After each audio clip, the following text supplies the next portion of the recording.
para opinar.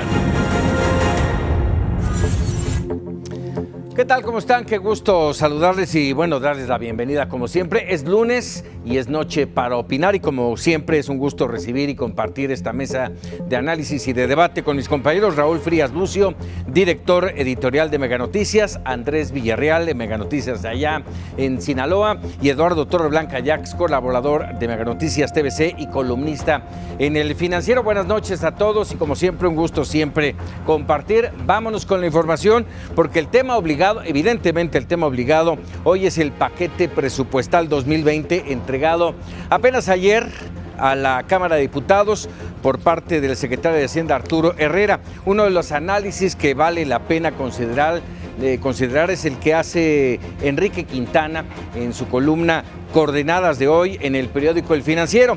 Este analista considera que el documento cumple como para que los mercados financieros lo tomen positivamente, dado que es realista. Sin embargo, tampoco va a ser un proyecto que despierte entusiasmo, pues claramente tiene una orientación defensiva. Es decir, hace esfuerzos por preservar los equilibrios fiscales y también por impedir que el crecimiento caiga más.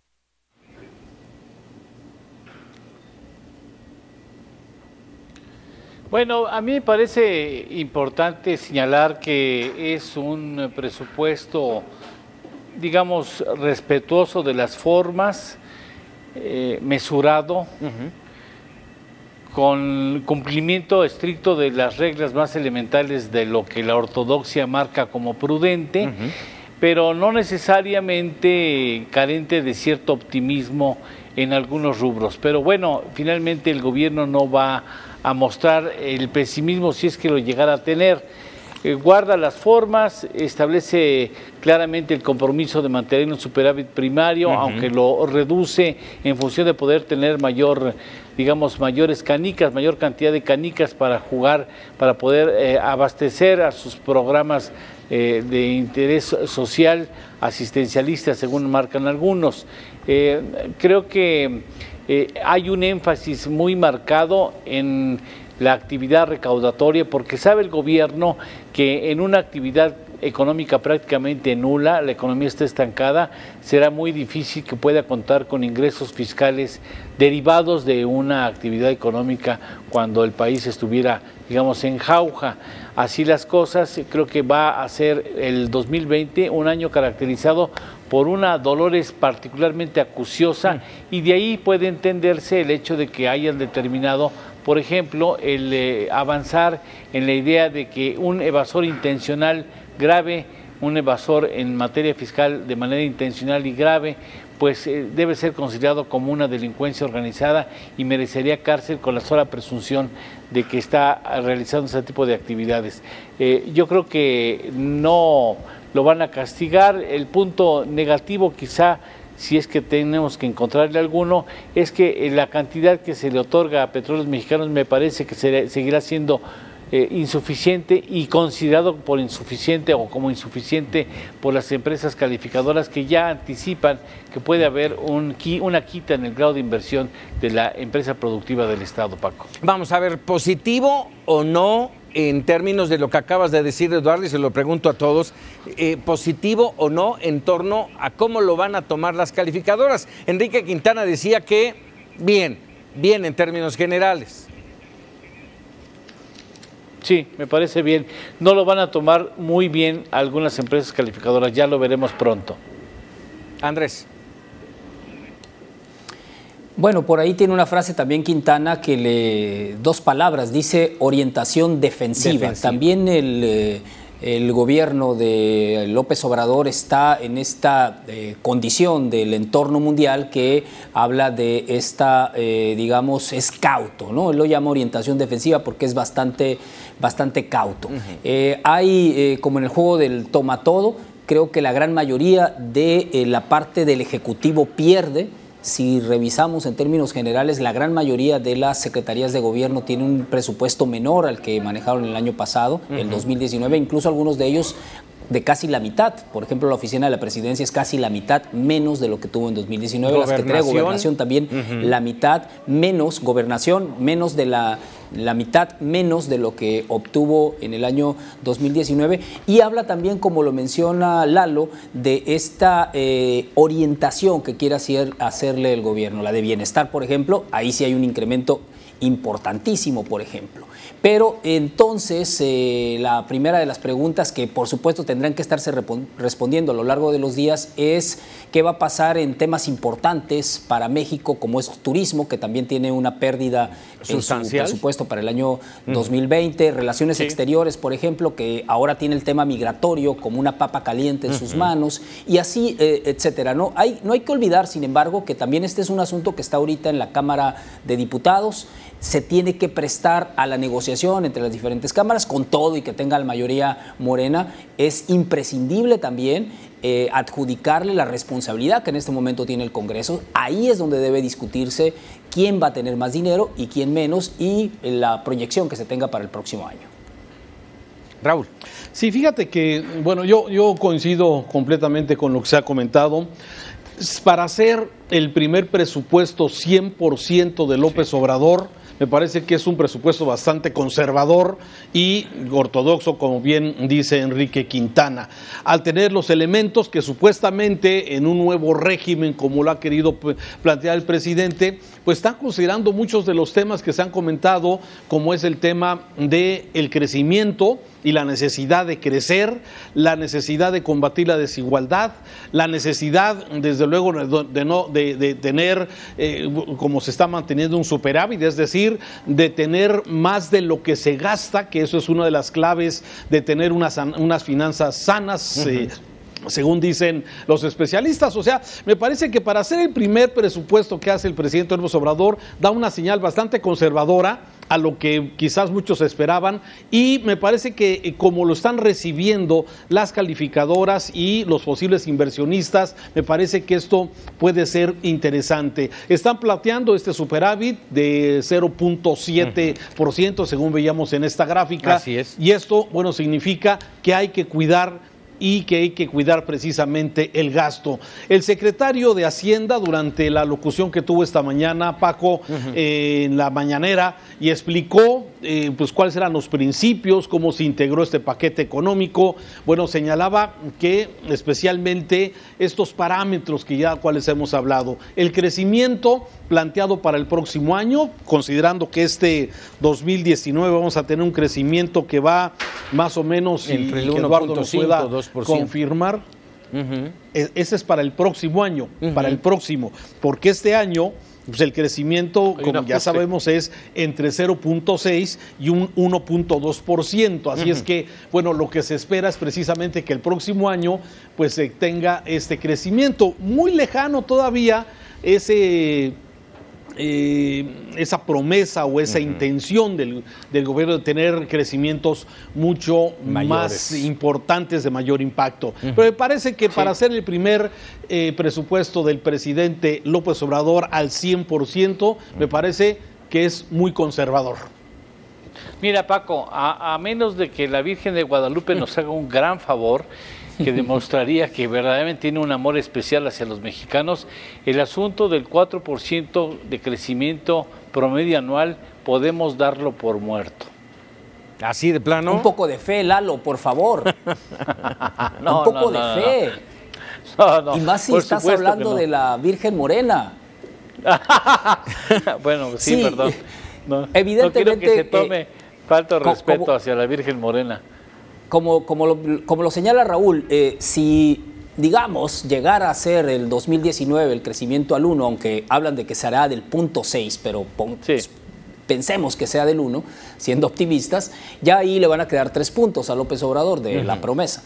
Si el 2020, como dice el presupuesto, que será entre 1.5 y 2.5, pongámoslo en la mitad, que entre medio del 1.5 y 2.5, pensemos en 2, ahí le van a quedar otros 2. Ya estaría debiendo 5 puntos para el 2021, más los 4 que se acumulan, tendríamos que crecer al 9%. Eso sería en tasas superiores de los tigres asiáticos. Es decir, ahí sí se antoja bastante difícil, pero yo tengo fe en la Virgen de Guadalupe. Bueno, pero hay que recordar que ya también el presidente señaló, Andrés, Lalo, que el tema de crecimiento no es exactamente lo más importante, sino también la desigualdad, el combate, el desarrollo, que es lo que ha comentado el presidente. Me parece que hay algunos datos que quisiera complementar al echarme un clavado al presupuesto. Por ejemplo, un presupuesto de 6 billones de pesos. Es decir, es un presupuesto, digamos, importante para seguir con los programas de bienestar, los programas sociales que ha planteado el presidente. En los números que se han dado a conocer hasta el momento, de acuerdo al paquete, se sigue el apoyo a los pensionados. De hecho, se crece el apoyo a los pensionados en una forma importante.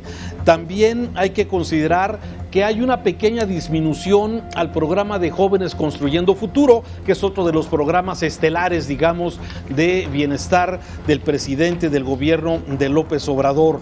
El tema de petróleos mexicanos, ya lo decía el secretario de Hacienda esta mañana, bueno, está planteando el crecimiento, que ya se contuvo la caída en la producción. Estamos hablando sobre una producción de petróleo de 1.700.000 barriles al día, que si lo convertimos en $55 por barril, esto de alguna forma significaría también pues un incremento adicional, por lo que el gobierno está planteando un precio petróleo de $49 en promedio. Hoy decía el secretario, hoy tenemos $55 por barril.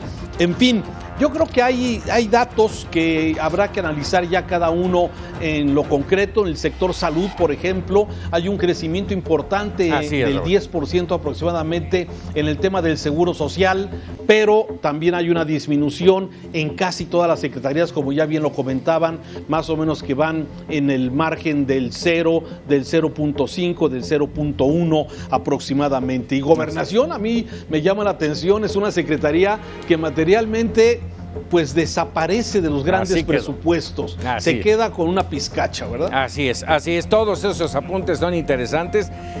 Antes de irnos a un corte, nada más dejo aquí flotando un tema que tocó Eduardo Torreblanca muy ligeramente, que es el tema fiscal, la recaudación, que nadie se quede sin pagar, o mejor dicho, que todos paguen.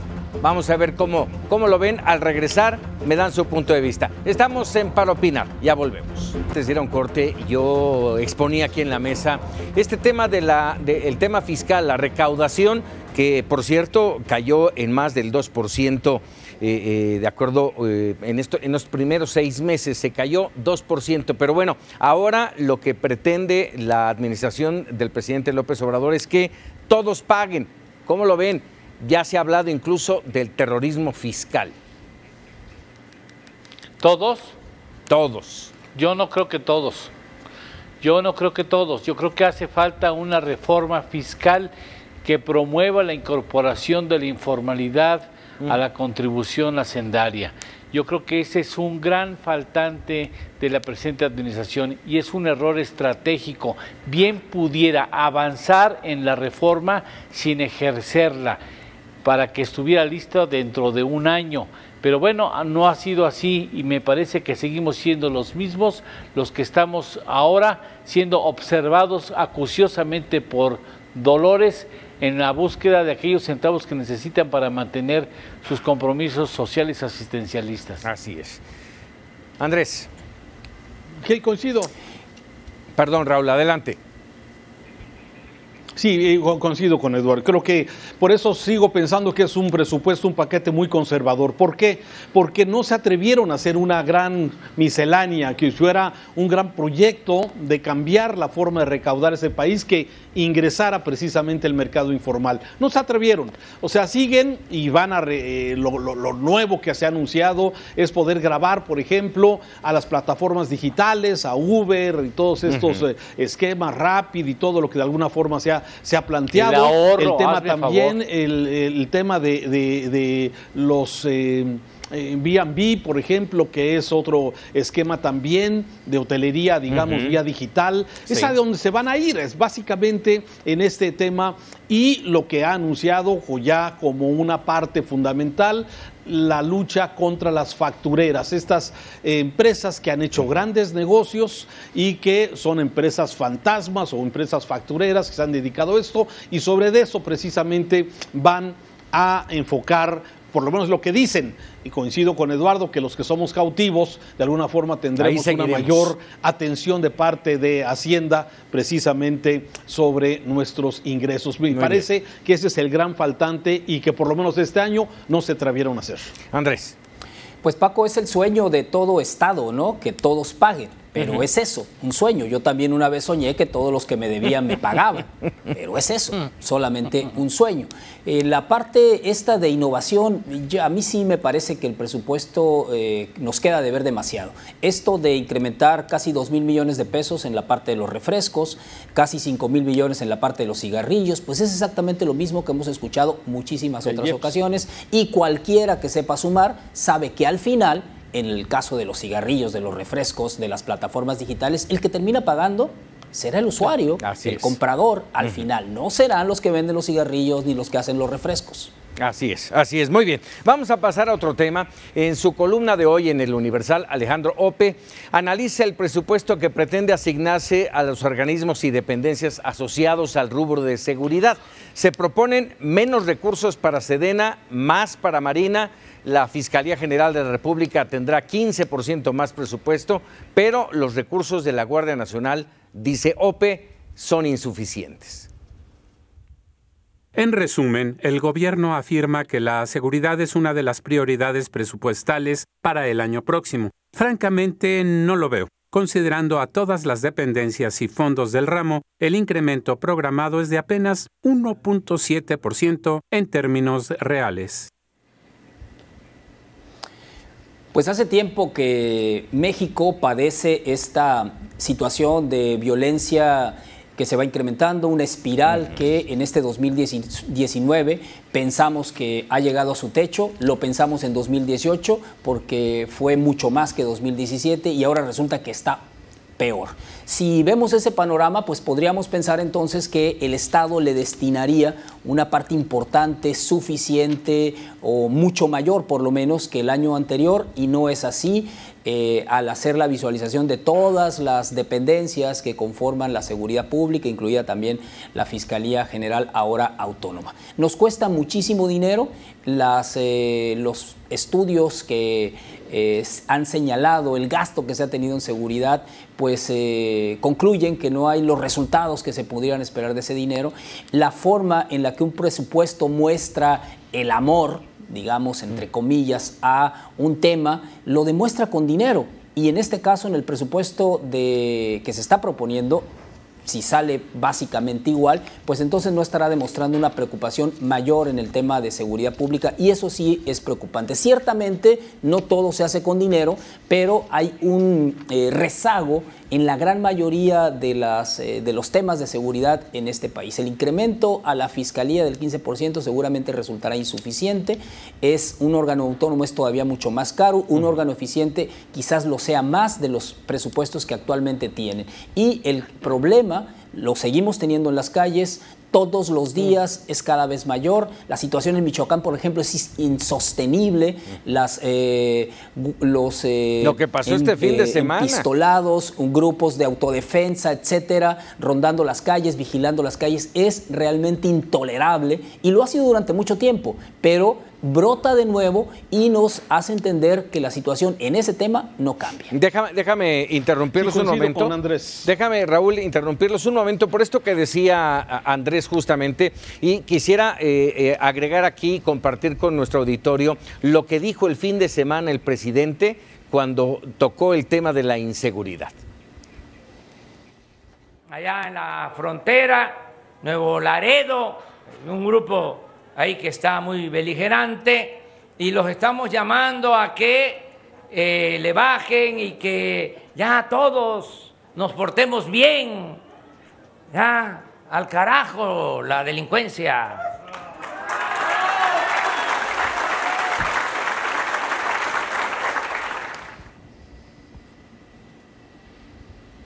Al carajo la delincuencia, dice el presidente. Y bueno, es que ese es el problema, que en el presupuesto no se ve la importancia que debe de tener el tema de la seguridad. No representa este 15% a la Fiscalía, no es suficiente. 52 mil millones de pesos, 59 mil millones de pesos es lo que tendrá la Guardia Nacional el próximo año. Tú dabas cuenta en tus 100 palabras de los 30,000 homicidios que llevamos en este año solamente, Paco. Así es. Va a ser el año quizás más rojo que tengamos de la última década. Y el llamado del presidente, como ha sucedido, de abrazos y no balazos, y también guácala a la delincuencia. Piensen en sus mamás. Palabras que se oyen en sus mamacitas, en sus madres, de alguna forma. Sí, o sea, no es suficiente el llamado que hace el presidente. Mira, aquí el fin de semana mataron a un militar que era el responsable de la seguridad en Lagos de Moreno.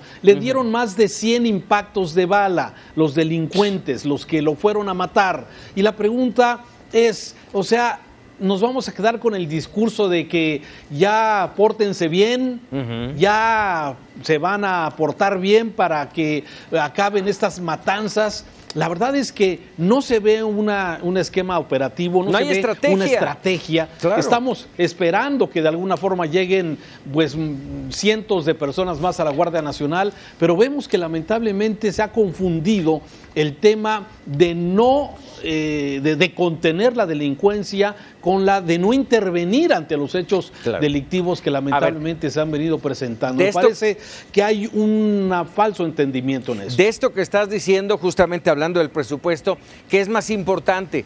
¿Basta con tener más dinero o lo que hace falta es verdaderamente tener decisión y una estrategia? No, pues es más importante lo segundo que lo primero, yo creo, ¿no? Es la decisión, la estrategia, marca todo. Pero si no hay dinero para moverse, si no hay los viáticos que necesita la Guardia Nacional, pero de repente surgen algunas cosas de lo más extrañas. Por ejemplo, el fin de semana pasado en la ciudad de Los Mochis, la Guardia Nacional fue captada revisando mochilas en una escuela. ¿Para eso tenemos un aparato como la Guardia Nacional? ¿No será suficiente un par de policías municipales que revisen, hagan algún punto de control en algún sitio? No digo en una escuela, en cualquier sitio. La Guardia Nacional para revisar mochilas, para detener motocicletas, para buscar a punteros. ¿Habrá interés, es cuando Andrés, de repente ya no entendemos? ¿Habrá interés real? ¿Habrá interés real de tener una estrategia de combatir? Pues sí, lo que más parece a veces el gobierno de López Obrador es estar en un laberinto en el cual topa de manera constante cuando está buscando la salida y se tiene que regresar porque no la encuentra, y ahí está buscando en medio de este laberinto que significa la violencia, la inseguridad en este país. Así es, así es. Y bueno, lo mencionabas, Raúl, y cuando estabas hablando te decía yo, nada más hay que ver este fin de semana. 2 días, sábado y domingo, el presidente habló sobre el tema en ambos casos. En uno les pidió que pensaran en sus mamás y en lo que sufren, y en la otra les dijo guácala. Pero la realidad es que en el fin de semana, más de 200 homicidios. En un fin de semana negro.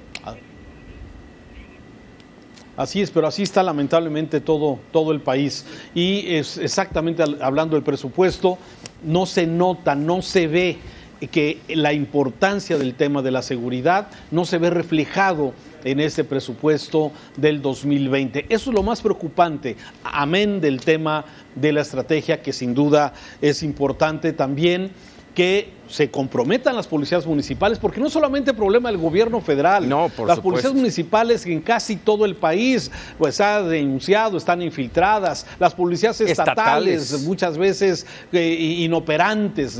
Aquí vemos a más de un cuerpo de 5,000 elementos en Jalisco de seguridad, pero pues no se ve que den pie con bola, lamentablemente, entre Guardia Nacional, entre Ejército, entre Marina, Policía Estatal, Policía Municipal, y esto sigue lamentablemente creciente. Y decías hace un rato que estábamos hablando por teléfono, Raúl, decías que una de las principales deudas que tiene el gobierno en Jalisco es el tema de la seguridad.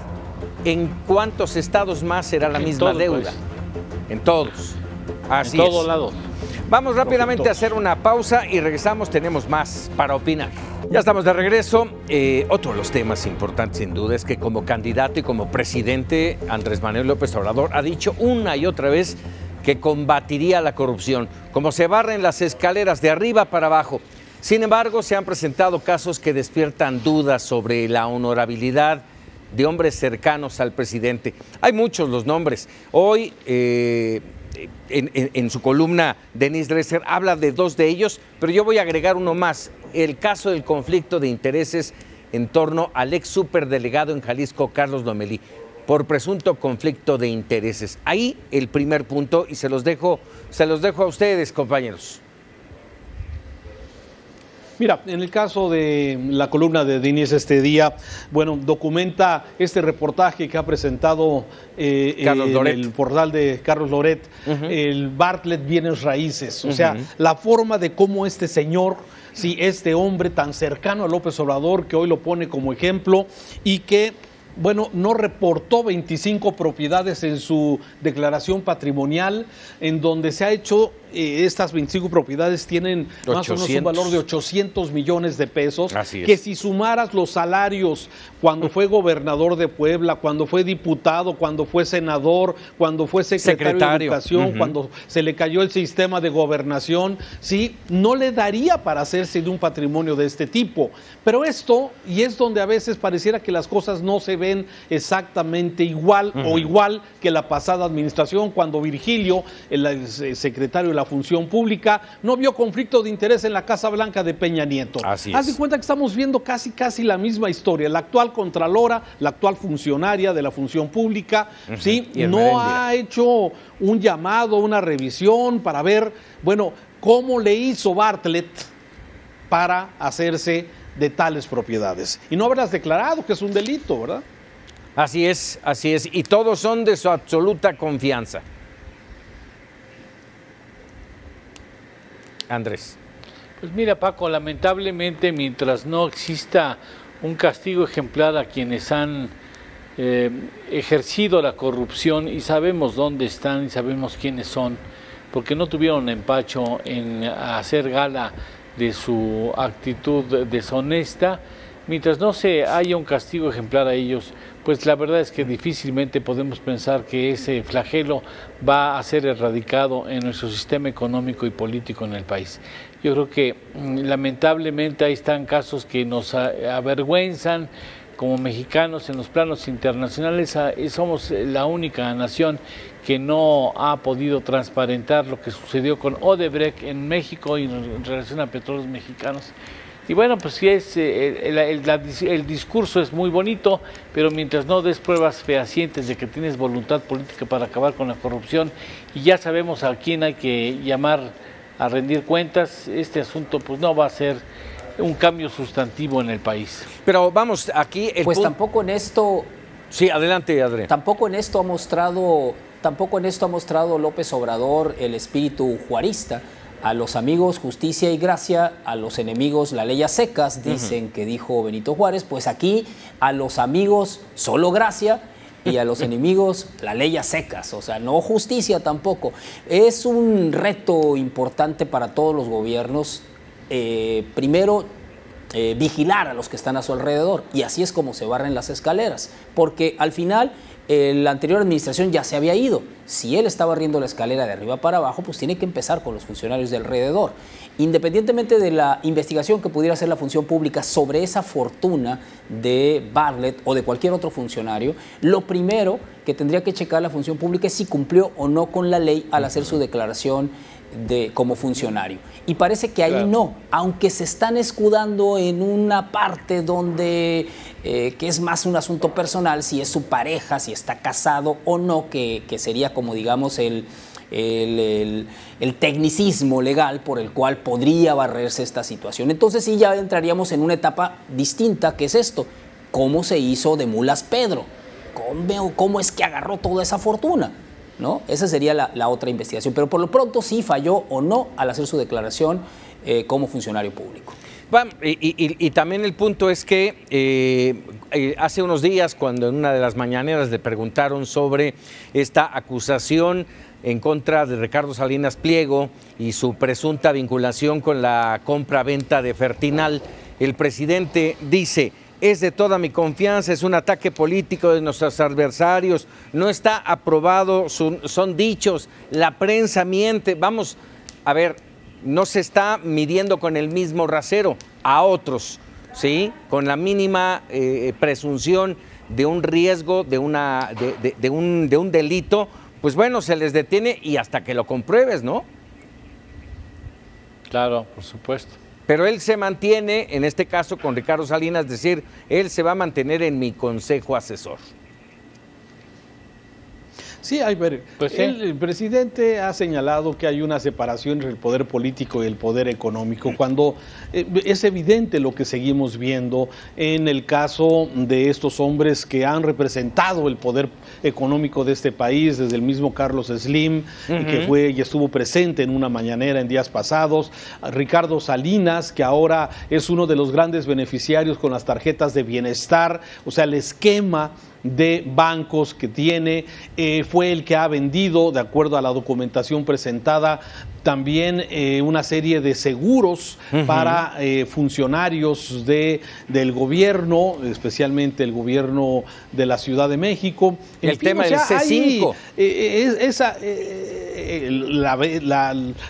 Los sistemas de videocámaras de seguridad en muchas dependencias, en muchos estados, en muchas ciudades, en fin, yo creo que hay...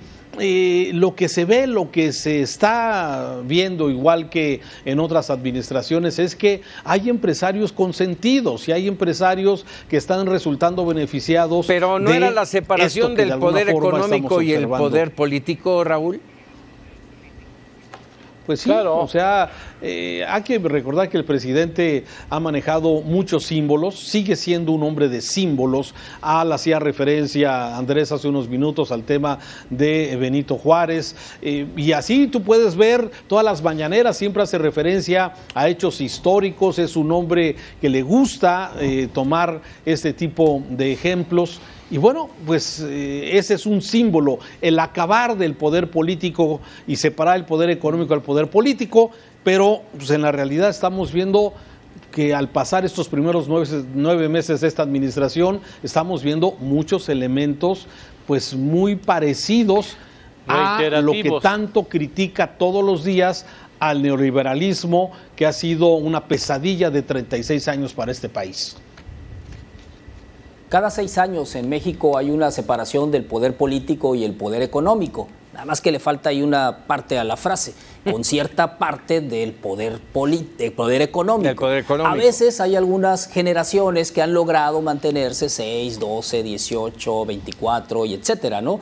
Esta forma de heredar las relaciones o de acomodarse con alguna otra de las clases políticas, que a veces hay cambios. Sí hay una separación del poder político y del poder económico, pero es que llegaron otros ahora son otros. Separaron a los de antes, vamos, ese es el punto, ¿no? Sí. A unos de los de antes y otros lograron ahí. Así es. Eduardo. Pues mira, me parece que lamentablemente México no tiene muchos multimillonarios, así es que como sucede en el caso de los premios de periodismo, premios nacionales de periodismo, los caricaturistas, son tan pocos que pues hasta le toca de a varios, ¿no? Entonces pues tendremos que seguir viendo los mismos personajes del dinero rondando las esferas del poder y quedando bien con ellos, con el propósito de poder, pues al menos no enemistarse con quien ejerce la presidencia de la República. ¿Esto finalmente tendrá alguna repercusión? ¿Le ven ustedes alguna repercusión a corto o mediano plazo en la confianza que le tengan los mexicanos al presidente? Sí. Mira, tiene tantos fanáticos que yo dudo que le vaya a pegar ese asunto, ¿no? Raúl. Sí, yo tampoco creo que le haga ninguna mella. No, a ver, este tipo de temas no son, digamos, de mucho, no son muy populares, ¿no? El tema de seguridad me parece que ese sí es un tema que, si las cosas no cambian pronto, este tema de la seguridad, conforme se vaya dando, más actos delictivos, homicidios, robos, asaltos, y esto me parece que ese sí puede ser un elemento que pueda cambiar la imagen del presidente. Me parece que en este momento casos como el tema Bartlett, el tema Ricardo Salinas, no alcanzan de alguna forma a los seguidores, los AMLovers, como se les conoce, siguen teniendo una gran esperanza en que todo lo que se hizo en las pasadas administraciones con esa gran corrupción del sexenio de Peña Nieto, que por eso la gente votó por López Obrador en forma mayoritaria, ¿sí? Y se espera este cambio. Por eso López Obrador, el presidente, parece que maneja muy bien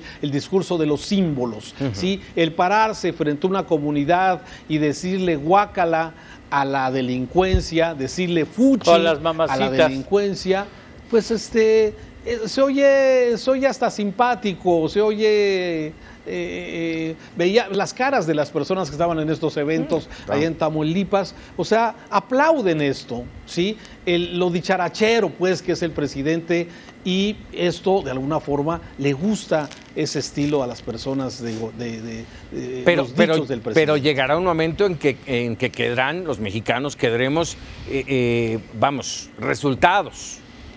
Decepcionados. No, mira, Paco, o es por la seguridad o va a ser por el bolsillo. Yo creo que uno de los optimismos que tiene el presupuesto que se plantea para el año entrante es que siga pensando que el dólar va a estar a 20 pesos promedio a lo largo de todo el año. Me parece que ese es un optimismo que no será lamentablemente bien soportado a lo largo del año entrante, sobre todo si le quitan o pierde Pemex el grado de inversión, se vendrán en cascada otras reducciones en las calificaciones crediticias hasta que el año entrante, si seguimos cometiendo errores graves, México pueda perder el grado de inversión y ahí vamos a perder muchas cosas porque la dependencia de la economía mexicana hacia lo importado es muy alto, empezando por los combustibles y por supuesto en continuo, así en paralelo, los alimentos. Déjame preguntarte esto que para mí me parece de lo más real. Si yo, si yo a mi familia le digo, ¿sabes qué? Le van a quitar el grado de inversión a Pemex. No, pues ¿qué es eso? ¿No? Exacto. ¿Qué es eso? A ver, ¿qué impacta en el bolsillo? Cuando vivan las consecuencias. ¿Cuáles serían? Sí, pero por supuesto, cuando venga el impacto en el bolsillo, ahí le van a entender para qué diablos servía el grado de inversión. Ese es lo que nos va a costar y esperemos que no suceda y no quiero que suceda, por supuesto que no. Amo este país y no quiero que le pase eso a Andrés Manuel López Obrador, pero estamos muy cerca de que eso suceda y cuando eso suceda, entonces vamos a conocer el costo de las torpezas en el manejo de la economía y la pérdida de confianza entre los inversionistas nacionales y extranjeros. Andrés. Va a ser primero el bolsillo, Paco. Sí es importante el tema de seguridad, sin duda, por supuesto. Hay regiones del país sumamente golpeadas por la situación de inseguridad, pero va a ser primero el bolsillo. Ahí, en esta parte, creo que por más que digan algunas cosas las encuestas, no creo que haya más discusión, que el tema fundamental es cómo mantendrá esta situación de los bolsillos de la gran mayoría de los mexicanos en el 2020, este gobierno por sus acciones, por lo que no haga, por lo que participación de los empresarios, etcétera, por todos los elementos que participan en ello. Raúl, por último. Fíjate que yo ahí difiero un poco de Andrés y de Lalo.